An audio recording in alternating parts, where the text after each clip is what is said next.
교회가 그런 것인데 성경 한 구절을 붙잡고 그리고는 거기다가 이단, 종말론 성경을 어떻게 읽고 있는지 저도 바르트라는 신학자를 전부 다 옳다. 바르트가 말한 것 중에 성경에 그런 모든 계시가 다 하나님의 말씀은 아니다. 이런 말이 있어요. 그러다 보니까 그 사람을 이단이라고 정죄하고 그런데 아니 그분이 말한 그리스도 중심을 주장했던 그러한 중요한 것들을 받아내야지. 우리가 공부하는 사람들이 어떠한 좋은 점들을 받아내야지. 뭐가 틀리면 흑백 논리로 가지고 다 틀렸다고 그러고 다 옳다 그러고 칼빈이 다 옳아요? 칼 바르트가 다 옳아요? 그런 게 아니라는 거예요. 칼빈에게도 좋은 점이 있고요. 너무 훌륭한 일을 하신 분이고 이 개혁주의 신학의 기초를 놓았던 아주 위대한 신학자죠. 그런데 그 신학이 이 세계 역사를 관통해 보면서 대안을 제시하지를 못했어요. 그러니까 자유주의 신학의 공격을 받고 계속 뒷걸음질하고 있었는데 이 신정통이라고 하는 칼 바르트 신학이 나와가지고 바로 이 자유주의 신학을 깨뜨리고 예수, 그리스도의 은혜의 말씀, 그리고 심지어는 그리스도 중심의 신학으로 이 세계의 역사와 미래에 대해서 희망, 하나님의 은혜, 그런 걸 말하게 된 거죠. 결코 바르트가 바르트 신학에서는 이런 뭡니까? 종교다원주의, 그런 것 절대 용납하거나 허용한 적이 절대 없습니다.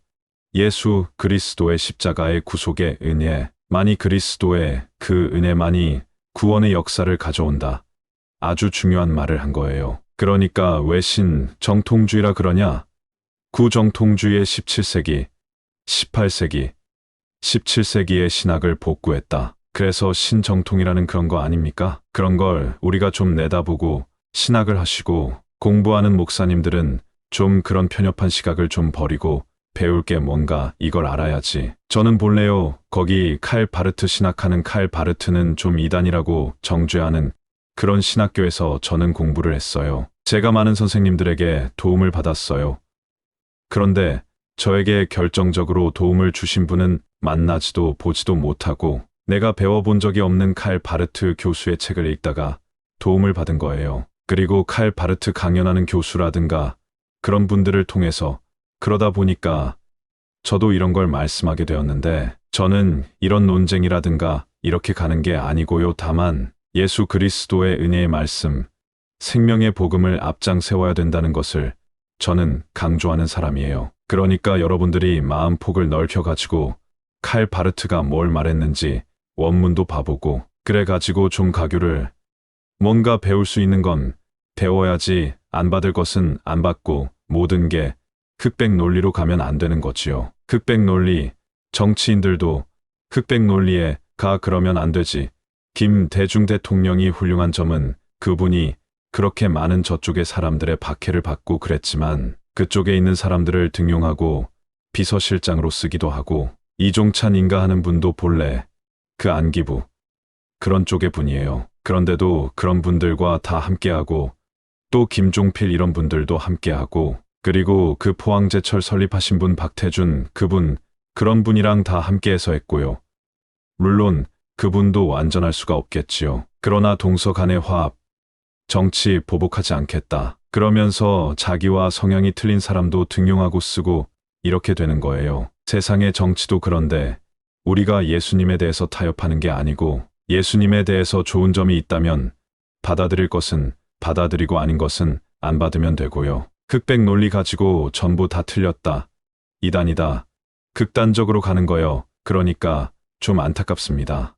또한 죄로부터 자유롭게 된 우리는 하나님의 사랑과 은혜를 경험하며 이 세상에 긍정적인 영향을 미칠 수 있습니다. 그러니까 이 한 사람 아담으로 말미암아 죄가 왔지만 예수 그리스도를 통해 이 하나님의 아들의 생명이 우리에게 흘러들어와 가지고 우리도 똑같이 이 생명의 말씀, 은혜의 말씀을 붙잡고 예수 그리스도를 흘려보내는 거예요. 하나님의 놀라운 역사를 가져오는 겁니다.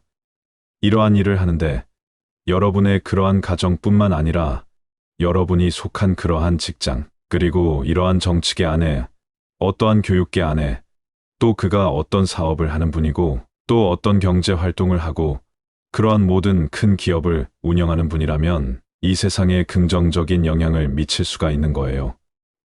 내 놀라운 일이 있는 거죠. 그러니까 어떤 사람들에게라도 우리는 이 복음을 전해 주어야 돼요.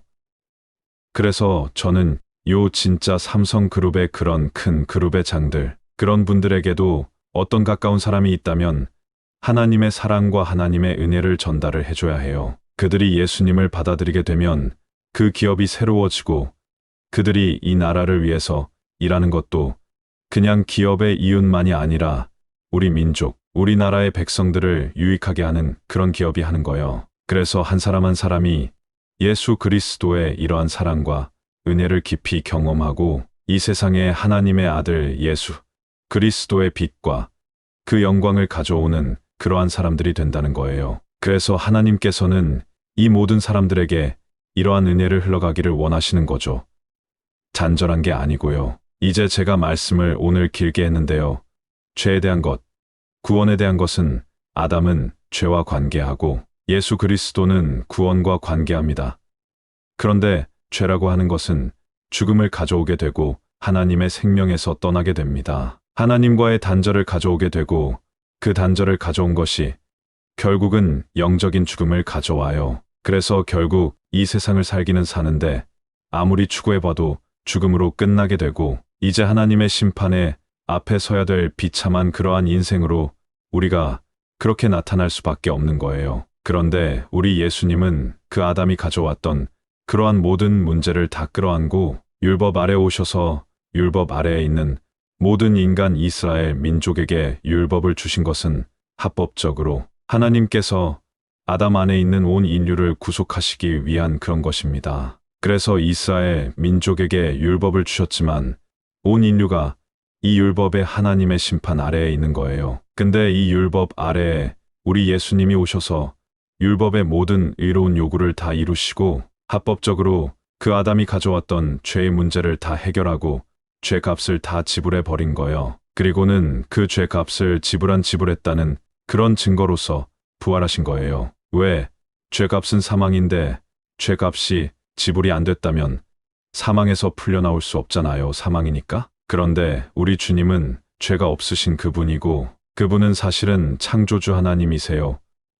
그래서 창조주 하나님이 피조된 세상의 모든 것을 다 책임을 지고 그분은 집합으로 말하면 이 온 세상 만민보다 더 크신 분이므로 그 모든 걸 포함하고 만유를 포함한 죽음 안에 주님이 들어가셔서 옛 창조를 끝내버립니다. 거기에서 아담 옛사람을 끝내고 거기에서 죄악을 끝내고 죽음을 끝내고 그 배후에 역사하는 마귀의 권세를 깨뜨려 버렸어요.